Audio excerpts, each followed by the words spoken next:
Alhamdulillahillazi la yu'badu bihaqqin illa iyah. Al-karimul ladzi man tawakkala alaihi kafah wa man sa'alahu a'tahu ma tamanna.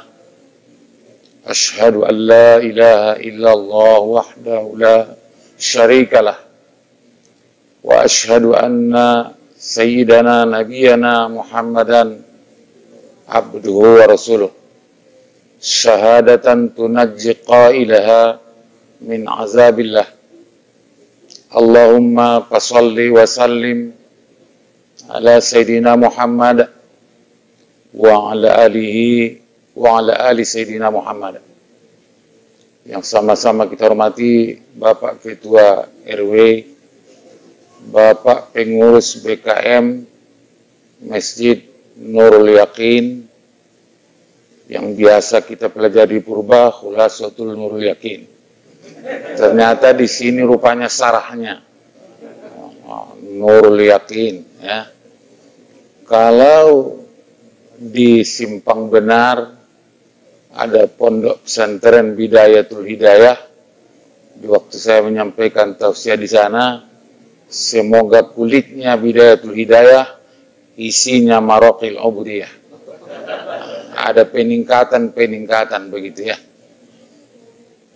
Alhamdulillah, syukur kepada Allah diberikan kepada kita waktu untuk bertemu muka, bersilaturahmi di masjid ini.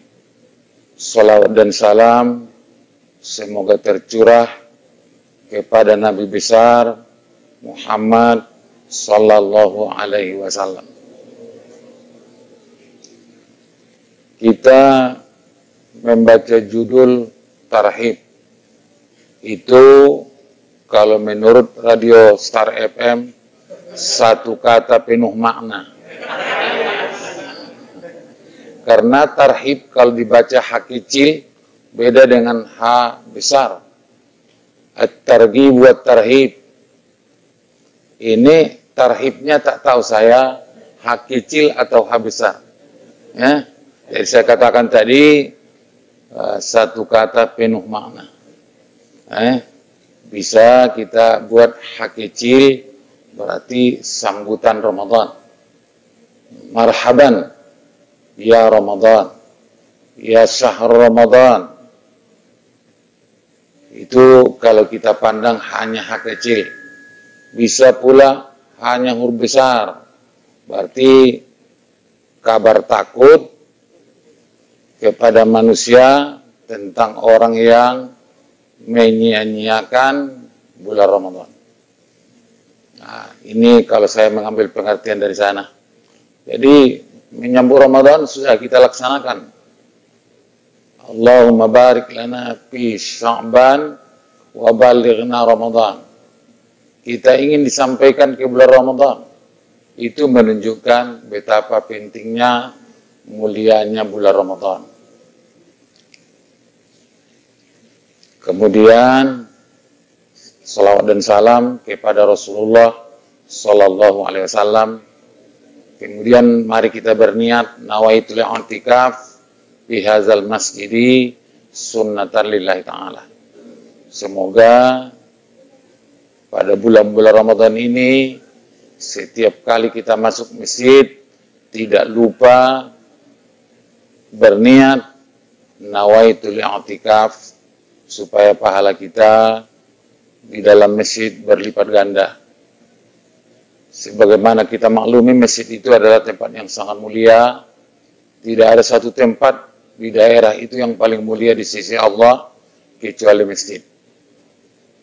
Kecuali masjid. Dan kita baca masjid itu tempat para malaikat rahmat. Tempat para malaikat rahmat. Sedangkan jin tidak bertempat di masjid. Jangan takut di masjid. Tak ada jin. Jin itu biasanya bertempat kalau jin orang beriman di dalam kitab Sab'atun Kutubun Mufidah. Jin yang beriman itu tinggalnya di pegunungan-pegunungan. Itu jin yang beriman. Sedangkan jin orang kafir tempat tinggalnya di pantai-pantai dan di laut. Sampai-sampai adalah Laut Sikutra. Bahasa orang kita bilang Laut Sikutoro. Laut Sikutra. Entah salah bilang, tak tahu saya. Ya. Jadi memang begitu dalam pandangan yang kita baca. Kemudian dalam hal Ramadan ini kita mengikuti ajakan Rasulullah, sehingga Rasulullah mencontohkan kepada umat agar banyak-banyak baca Al-Quran, sehingga Ramadan itu disebutkan Syahrul Quran. Unzila fihil Quran, bulan diturunkan padanya Al-Quran. Dan Nabi kita sendiri di bulan Ramadan mendarus Al-Quran dengan Jibril alaihissalam. Ramadan terakhir sempat Nabi kita mendarus Al-Quran dengan Jibril untuk tahun terakhir ini 2 kali khatam. Wah, jadi ini makin banyak talinya nih. Saya, ya, terbalik. Ini,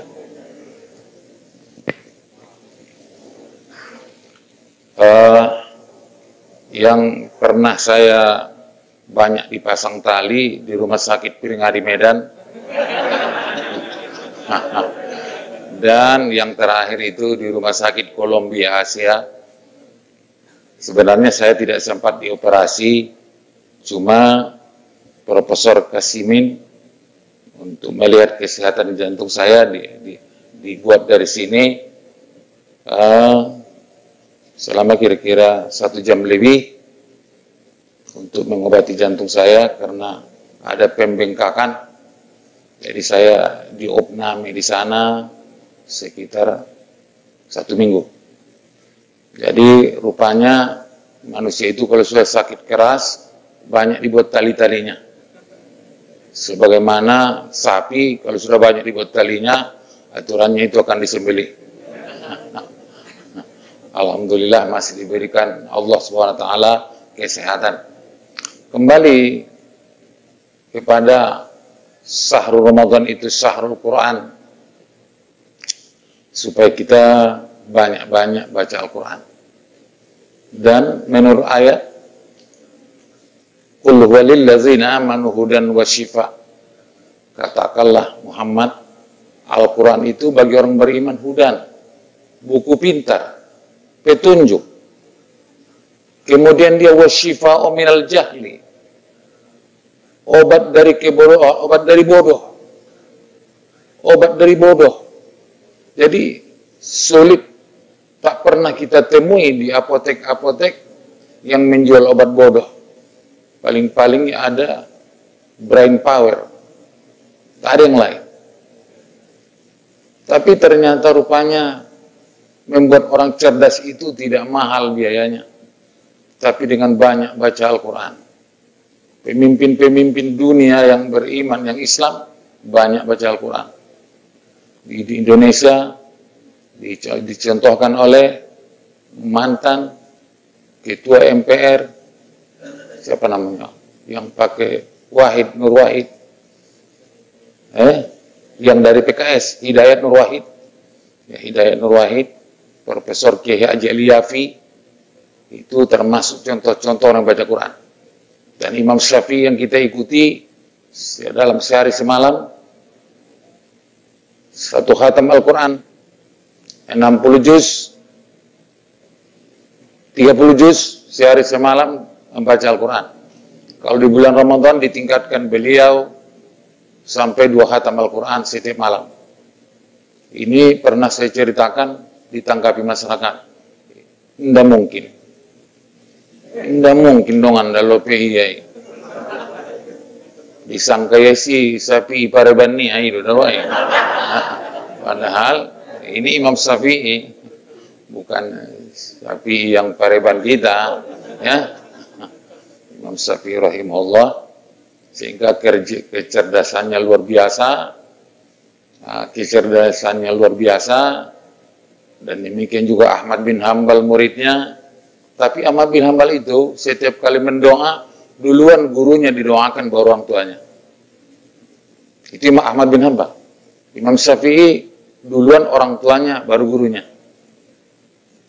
Jadi itu menunjukkan betapa pentingnya mendoakan dua macam manusia langka ini.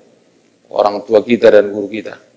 Jadi kalau ingin bahagia dunia akhirat, doakan orang tua dan guru. Orang tua itu ayah dan ibu kita.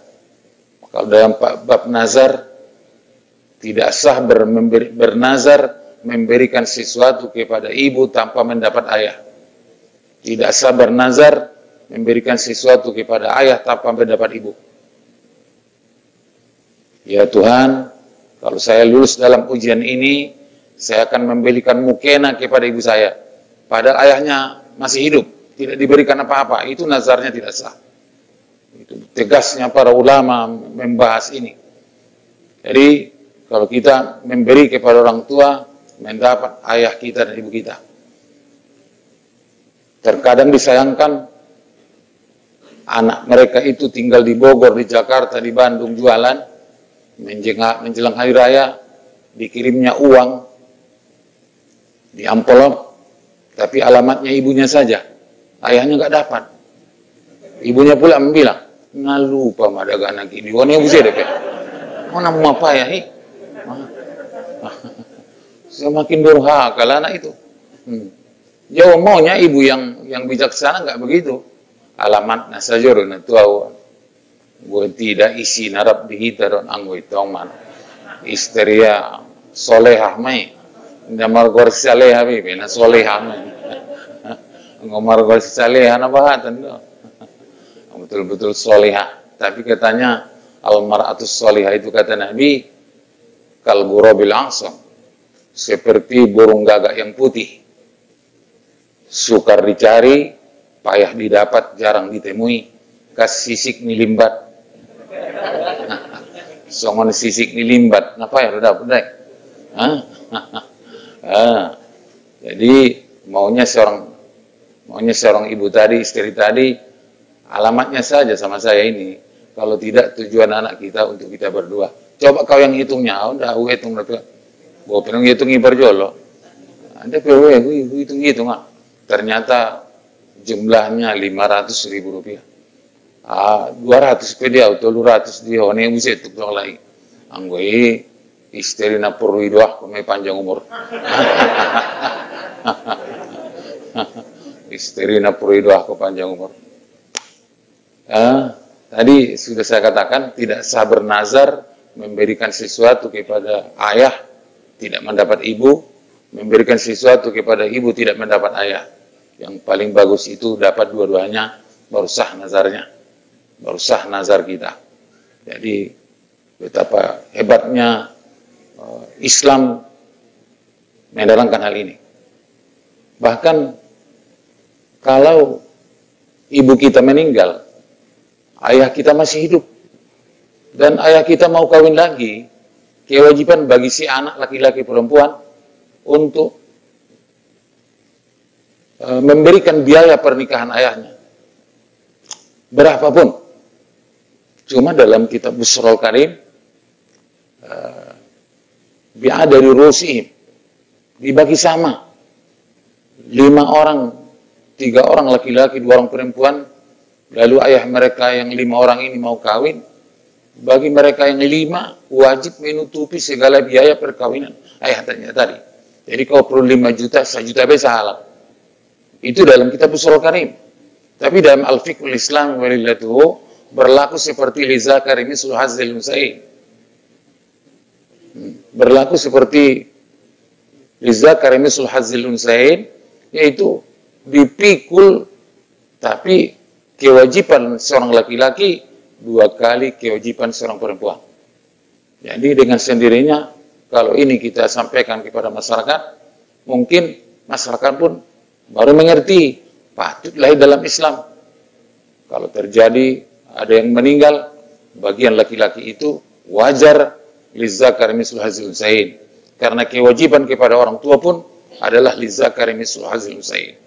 Sehingga orang bisa menerima pendapat yang mengatakan lizzakari mislu hazil unsayyin. Jadi kembali kepada qul walillazina amanu hudan wa syifa. Katakanlah ya Rasulullah, Al-Quran itu bagi yang beriman hudan, membuat pintar, wa syifa, obat dari jahil, obat dari bodoh, obat supaya pintar. Nampaknya sekarang ini orang sudah mengakui, orang yang sudah mengakui, bahkan institusi-institusi pemerintahan mengakui, seperti UIN Syarif Hidayatullah Jakarta, UIN Malang, yang mau menghafal Quran diberikan beasiswa penuh. Diberikan beasiswa penuh. Berarti apa yang diinginkan Islam itu sudah diakui oleh orang-orang banyak. Betapa pentingnya untuk menghafal Al-Quran. Jadi kembali, Ramadan itu adalah Syahrul Quran. Bahkan saya pernah membaca, kita akan ditanya di hari kiamat, di hari akhirat, apa sebabnya kita tidak bisa menghatamkan Al-Quran sekali setahun. Itu minimal kita menghatamkan Al-Quran sekali setahun. Kalau tidak hatam, itu dipertanyakan kita. Apa alasan kita? Tentunya alasan tidak akan diterima di akhirat. Alasan tidak diterima di akhirat barangkali kalau kita mengatakan, saya sibuk menggoreng bakwan. Saya sibuk menggoreng ini. Mungkin nggak diterima. Jadi kalau kita ingin cerdas, keluarga kita cerdas, anak kita, cucu kita cerdas, mari kita bawa mereka membaca Al-Quran. Ada ulama-ulama dari Libya, orang yang pelupa, yang banyak lupa. Bacalah, sanuqri'uka fala tansa illa masyaallah 7 kali setiap pagi, supaya kita jangan banyak lupa, supaya kita selalu ingat pelajaran. Sanuqri'uka fala tansa illa masyaallah. Itu menurut ulama-ulama yang saya lihat dari Libya. Mereka begitu pendapatnya. Jadi sangat bagus kita baca bersama dengan cucu dan anak kita. Sanuqri'uka fala tansa illa masyaallah.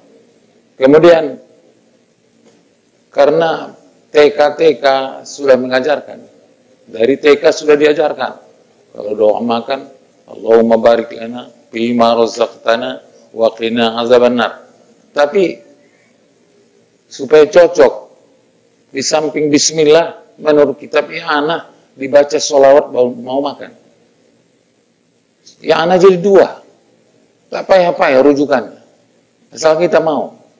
Pada menerangkan ar-ruz, dibaca sholawat. Tidak ada makanan di dunia ini yang tidak mengandung penyakit dan obat kecuali 2 macam. Ruz dan tamar. Ruz dan tamar. Beras dan tamar. Tapi orang sekarang berpendapat beras itu mengandung penyakit diabetes, penyakit gula. Apa kesalahan kita? Karena tidak baca sholawat waktu makan. Maka datang penyakit gula. Coba baca sholawat. Ini karena menghindarkan penyakit gula, orang kita tidak mau lagi makan beras yang enak. Jadi terpaksa balanjunya beras narara, manolon nape bolnang mata. Coba kita baca sholawat.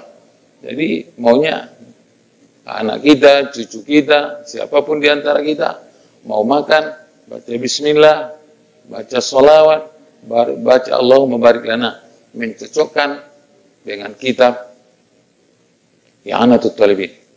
Habis makan kita baca qul huwallah, mencocokkan kepada karangan Imam Ghazali Ihya Ulumuddin.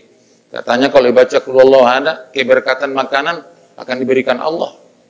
Qul huwallahu ahad, Allahus samad, lam yalid wa lam yulad wa lam yakul lahu. Baca lagi ayat lagi. Li ilafi Quraisy, ilafi mihlatash syita'i was-sayf.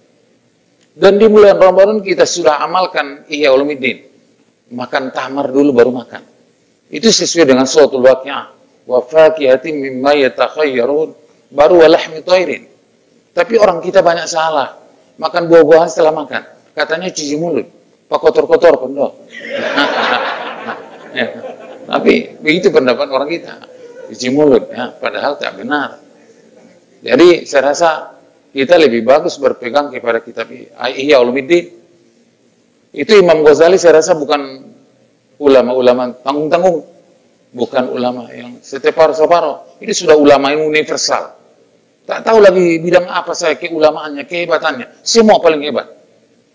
Apa katanya? Kenapa katanya buah-buahan didulukan?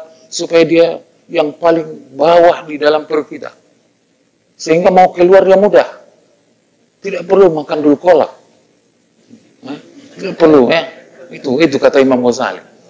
Kata Imam Ghazali. Jadi pemeriksaan Imam Ghazali sangat hebat. Sangat hebat. Jadi maunya diterapkan di masyarakat kita, di rumah tangga kita. Baca bismillah, baca sholawat, Allahumma barik lana. Di akhir makan kita baca qul huwallahu ahad, kemudian li'ilafi Quraisyin. Insyaallah beras itu tidak akan mengandung penyakit diabetes. Kalau kita amalkan itu. Kalau kita amalkan, yakinlah. Saya rasa Imam Ghazali lebih hebat dari kita. Saya sudah menziarahi kuburannya di Iran. Saya sudah menziarahi kuburannya di Iran.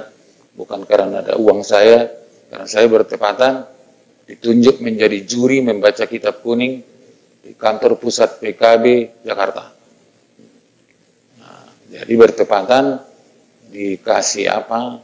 Iming-iming kepada pemenang membaca kitab kuning Ihya Ulumuddin, berikan gratis umroh dan ziarah ke kuburan Imam Ghazali. Ternyata yang menang 2 orang perempuan, 1 orang laki-laki. Tak mungkin mereka diutus, terpaksa diutus dengan jurinya. Kenaklah kami. Dapat kami kan gitu. Dapat kami lah. Alhamdulillah. Dan saya sudah 2 ulama besar, 1 dari Indonesia,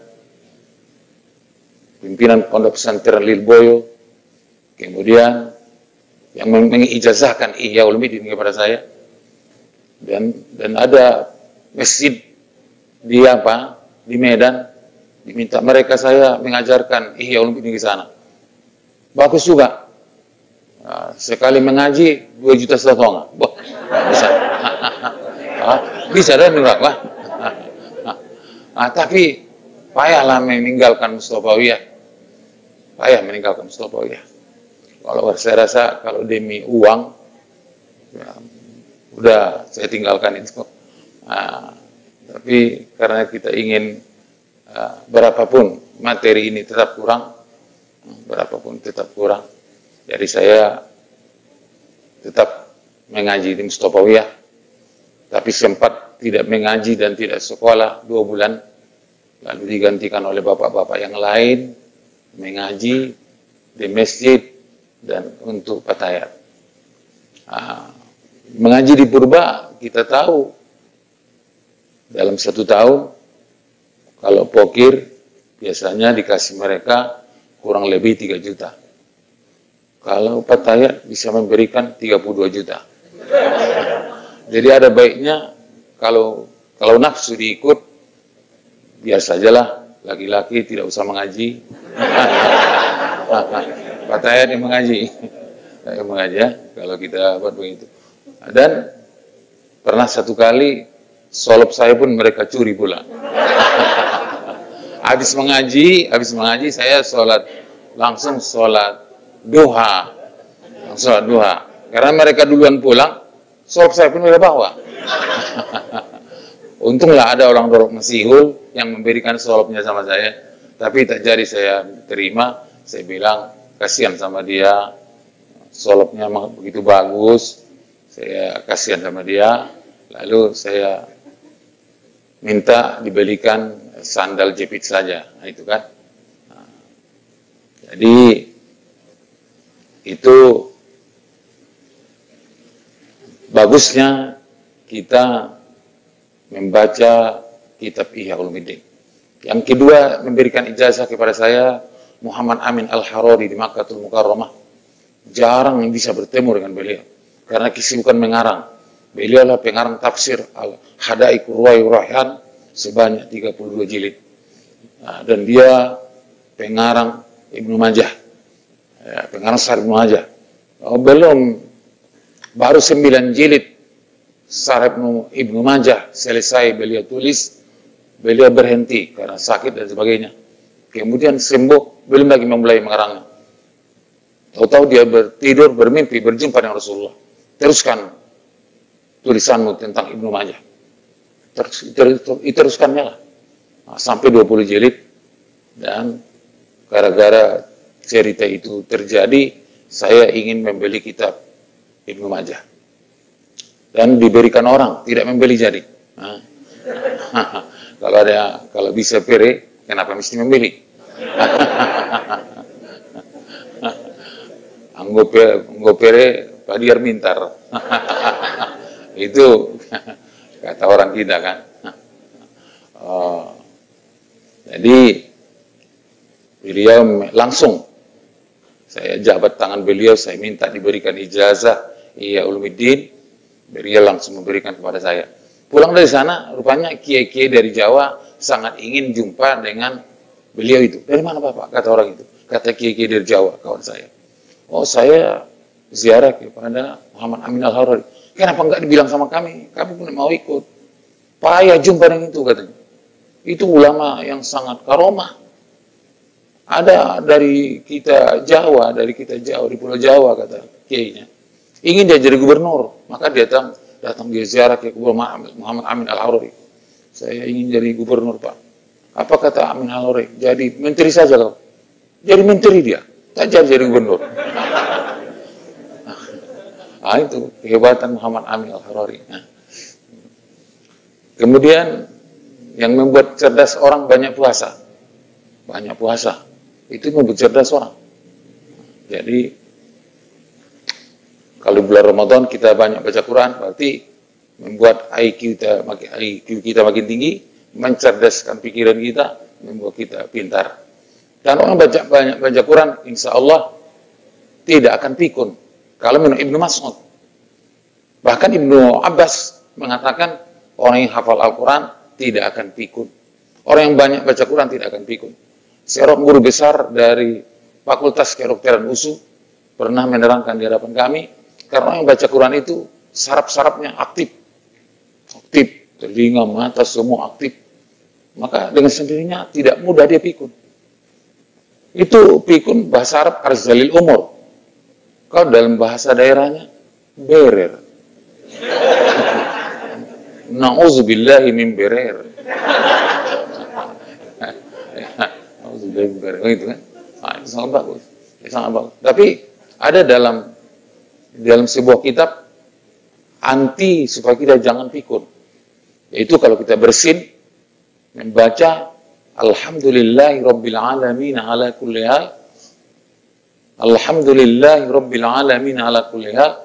Allahumma rizzuqni ma la yakfini wa baiti ya'wini wahfaz alayya aqli wa dini wakfini syarra ma yu'zini.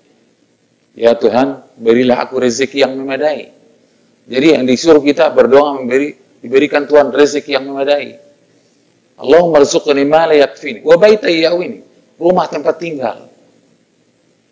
Jadi kalau guru saya mengatakan sama saya, ini dibaca memudahkan rezeki. Kalau kita baca ini, kalau kita bersin, dimudahkan Allah rezeki kita. Allahumma rizzuqni ma la yakfini wa baiti ya'wini wahfaz alayya aqli wa dini. Ini di sini. Peliharalah ya Allah akalku dan agamaku.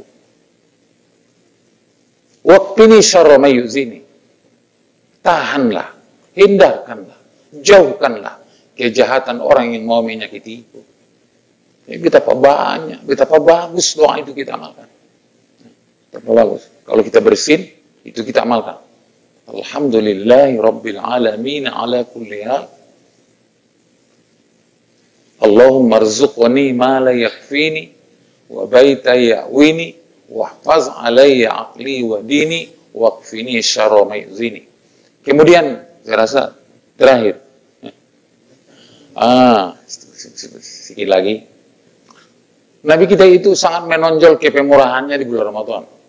Ya, kita siap-siap pemurah bulan Ramadan. Sangat menonjol. Bangsa paling pemurah itu bangsa Arab. Di mana-mana banyak bangunan bangsa Arab di Indonesia. Mustofa itu termasuk bantuan Arab. apa ya, lokal kereta api. Lokal kereta api. Itu batunya dulu mengantarnya dari Singol, saya itu, waktu saya kelas 7. Tahun 77, itu istilahnya di masa kami marbakti namanya. Marbakti, kami mengantar batunya, guru-guru kita mengatakan niatkan wakaf kamu. Batu tadi niatkan wakaf. Kemudian, belum mengajar saya di Purba, datang bantuan dari Saudi Arabia, dibangunlah itu yang 20 lokal. Jadi bantuan saudara Royhanul Jannah, Darul Ikhlas, pesantren-pesantren di sana itu banyak bantuan Arab Saudi. Tapi jangan tanya mana bangunan Indonesia di Arab Saudi. Berarti itu menunjukkan betapa pemurahnya bangsa Arab. Kemudian manusia yang paling pemurah itu Nabi Muhammad. Lebih pemurah dari angin yang berhembus. Lebih pemurah dari angin yang bertiup. Tak pilih-pilih angin itu, mau apa yang ditiupnya. Masjid ditiupnya. Rumah sakit ditiupnya. Gereja ditiupnya. WC ditiupnya. Nah, iya. Gak pilih-pilih dia. Menebarkan kebaikan. Nabi Muhammad lebih pemurah dari angin yang berhembus. Nah, berarti kita diistimewakan sangat pemurah di bulan Ramadan. Saya rasa ini diamalkan oleh orang-orang di kota-kota. Saya tidak pernah tinggal di Pekanbaru ini, nggak tahu saya. Di Medan saya lihat berlebih perbukaan di masjid, berlebih. Jangan dibandingkan dengan kampung saya, bukan berlebih, tak ada. Anggogek minum kopi, unggil stokin. Alhamdulillah sanari madung, alhamdulillah madung adong. Nah, tapi kalau di Medan, nah, entah makanan apa saja cukup di masjid. Malah seorang berbuka di rumah, saking banyaknya ragamnya perbukaan di masjid. Jangan lagi di apa di Timur Tengah, di Arab Saudi.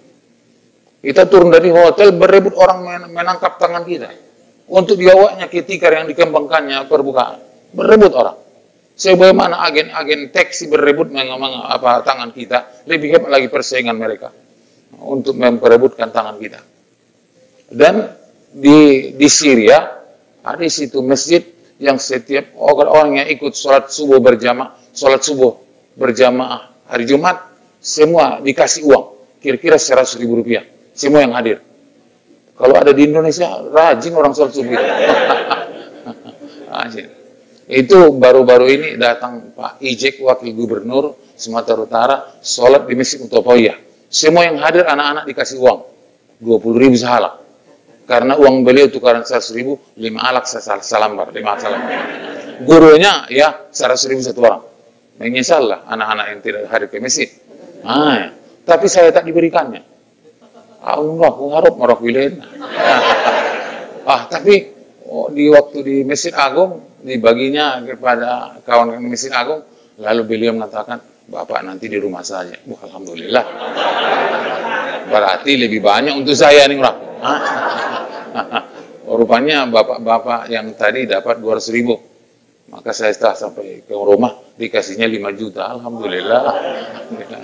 Pokoknya kalau rezeki kita tak kemana. Rezeki kita untuk kita, pasti untuk kita. Yakinlah itu pasti untuk kita. Jadi begitu mereka. Dan kalau kita menundukkan kepala di Masjid Nabawi, ada yang merogoh tangan kita, biarkan kantong kita, biarkan menambah uang kita itu. Tapi kalau di Indonesia dirogoh orang kantong kita, jangan biarkan. Loting pimago ini. Loting pimago. Gimana? Oh, jadi kita disuruh, kita istimewakanlah berimpak di bulan Ramadan ini. Berimpak, terutama hari Jumat. Karena jadi double mulianya. Hari Jumat, Sayyidul Ayyam, dan di bulan Ramadan. Lalu Jalaluddin Suyuti membagi 5 keutamaan pahala bersedekah. 10 lipat, 10 ganda pahalanya kalau kita bersedekah kepada orang segar bugar. Kayak kita ini semua segar bugar. Dapat pahala 10 kali lipat. Kalau ada orang yang kurang-kurang sehat, langganannya sudah dari rumah ke masjid, tak kemana-mana lagi, dari masjid ke rumah, dari rumah ke masjid, itu pahalanya 90 kali lipat. Jadi cari orang yang kurang-kurang sehat, kasih sedekah, infak, pahalanya sangat besar. Jangan dibiarkan orang-orang yang kurang sehat. Kemudian kalau keluarga sendiri, famili sendiri, yang ada hubungan kefamilian, dikasih pahala 900 kali lipat. Betapa Islamnya, Islam itu memuliakan keluarganya. Duluan keluarga kita, 900 kali lipat.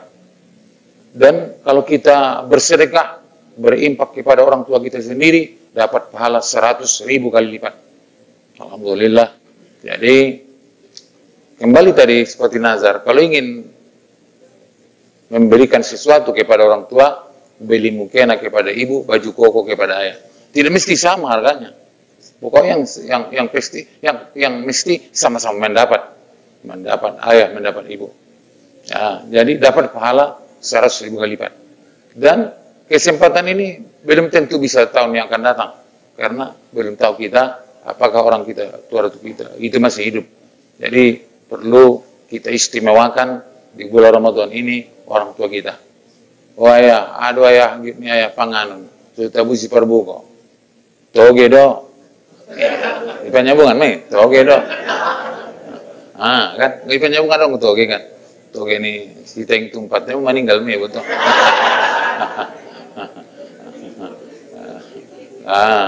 Bagus. Jadi apa ya keinginan orang tua kita coba, kita ledeni, kita beli, kita usahakan. Itu sangat bagus. Baru yang terakhir, yang paling besar pahala memberikan itu 900.000 kali lipat kepada orang-orang alim. Tapi ini jangan dibahas panjang-panjang. Nanti salah pengertian masyarakat. Nama alam tunggu Anda. Ada perputusi ya duit karyawan. Cap cangkul buaya duit. Padahal tujuan kita jujur agar masyarakat kita memperhatikan guru-guru TK, guru-guru mengaji Quran. Tanpa mereka, bagaimanalah pendidikan anak-anak kita? Ya. Guru-guru TK, guru-guru pengajian Al-Quran, dari bawah perlu diperhatikan, ke sana yang paling besar pahalanya, berimpak dan bersedekah, sampai diberikan pahala 900.000 kali lipat. Itu banyak kitab yang mengatakan, termasuk Nashwaibul Ibad, termasuk kitab-kitab yang lain. Begitulah pendapat Jalaluddin Suyuti, Syekh Jalaluddin Suyuti. Ini juga dinamakan ulama universal, karena tak tahu kita di bidang apa yang tak ada karangannya. Lebih dari 500 judul kitab karangan Jalaluddin Suyuti dalam berbagai disiplin ilmu. Saking hebatnya beliau. Saking hebatnya beliau. Jadi inilah yang dianjurkan sama kita di bulan Ramadan. Banyak lagi segala kebaikan-kebaikan kita utamakan di bulan Ramadan. Saya rasa demikian saja. Mana ada yang mau ditanya, silakan dulu tanya. Ya, boleh.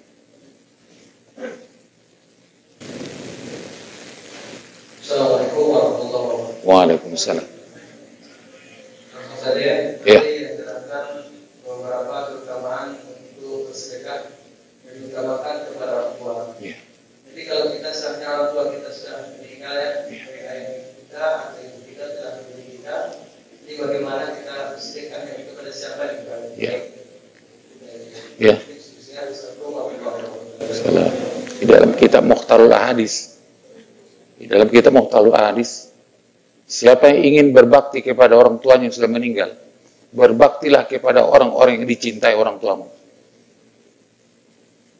Famili dekat, kaum famili kita yang dekat, yang dihormati, yang dicintai orang tua kita sewaktu dia hidup.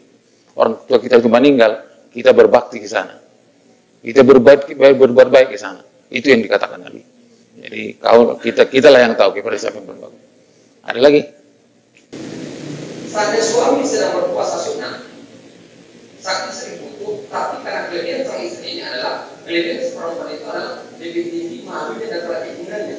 Maka saat sang istri tidak sanggup pada itu. Jadi apakah sang suami wajib makan puasanya atau sang suami tidak mau melayani istrinya berdosa atau tidak ya? Jadi dibalik ya pertanyaan. Nah selama ini apabila sang istri sedang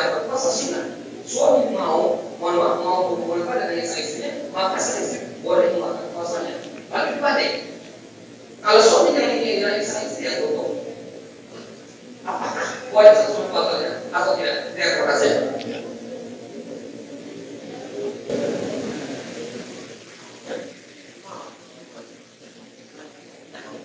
Ya, udah.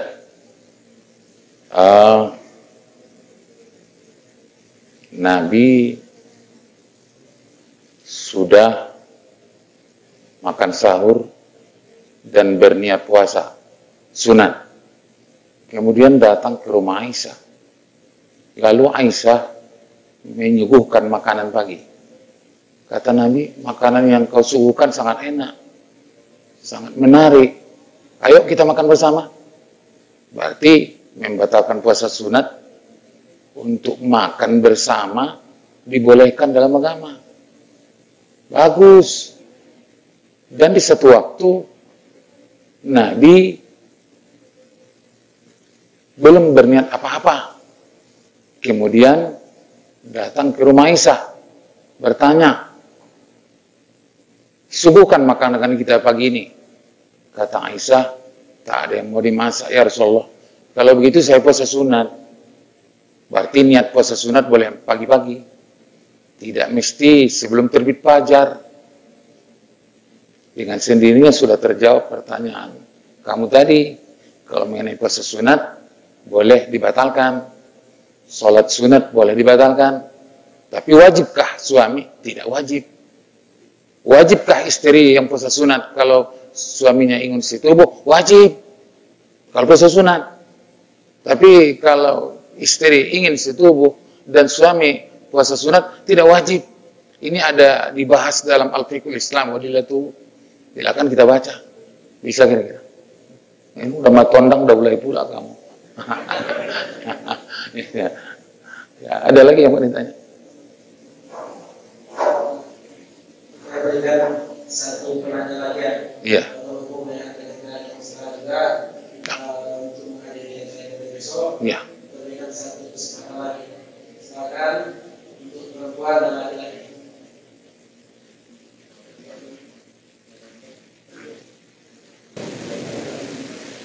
Seperti ada yang mau tanya perempuan. Ya, silakan. Assalamualaikum warahmatullahi wabarakatuh. Waalaikumsalam.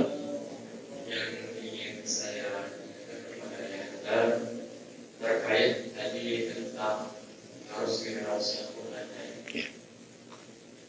Di dalam metode pembelajaran dididik dari segi anak-anak sekarang ini kan ada yang kecanduan game. Lalu dari kecanduan game ini kemudian merubah pola pikir mereka lebih dekat kepada media teknologi yang canggih ini ketimbang Al-Quran.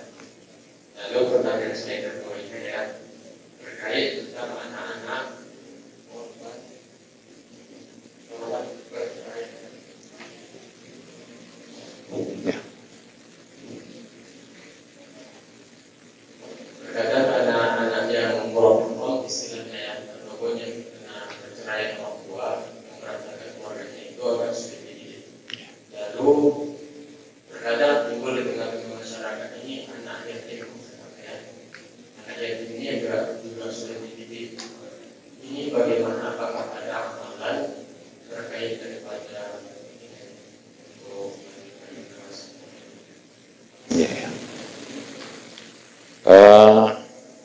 Kalau ada di antara anak kita atau anak yatim yang agak sulit menerima pelajaran, dibaca ke telinganya, afa ghairu dinillahi yabghun walahu aslama man fis samawati wal ardi.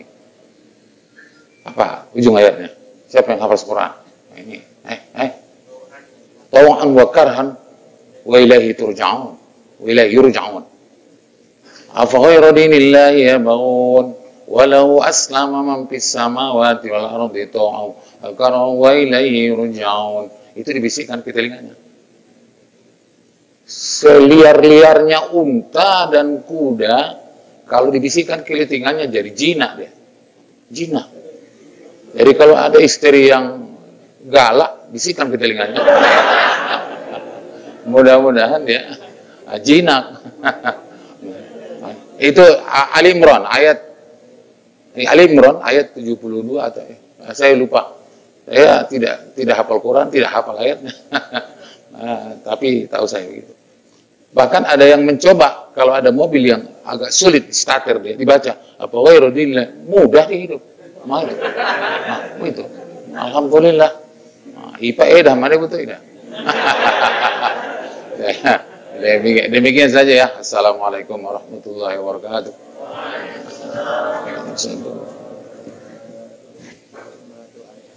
Doa. Bismillahirrahmanirrahim. Alhamdulillahirabbil alamin.